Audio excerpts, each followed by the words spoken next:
ইতোমধ্যেই গাজায় নিহতের সংখ্যা 50,000 ছাড়িয়ে গেছে। এদের মধ্যে কেবল শিশুই 17,000। ইসরায়েলের 17 মাসে নির্বিচার হামলায় অবরুদ্ধ উপত্যকাটিতে এত বেশি শিশু নিহত হওয়ার মধ্য দিয়ে একটি পুরো প্রজন্মই ধুলাই মিশে গেছে বলে উল্লেখ করা হয়েছে আল জাজিরার এক প্রতিবেদনে। এতে বলা হয়েছে, এটি বেশ বিষণ্ণ ও ভয়ঙ্কর এক মাইল ফলক। যেসব শিশু স্বপ্ন দেখত, যাদের উচ্চাশা ছিল, যারা জীবনে বড় কিছু করতে চাইতো, তারা আজ হারিয়ে গেছে। প্রতিবেদনটিতে আরও উল্লেখ করা হয়, নিহতের প্রকৃত সংখ্যা তার চেয়ে আরও বেশি। গাজার স্বাস্থ্য বিভাগ শুধু নথিবদ্ধ হতাহতের হিসাব রেখেছে।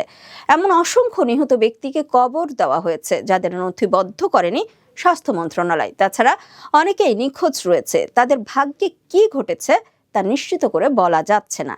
আর অনেকেই ধ্বংসস্তূপের নিচে চাপা পড়ে আছে। অল্প সময়ে এত বেশি শিশু নিহত হওয়ায় একটি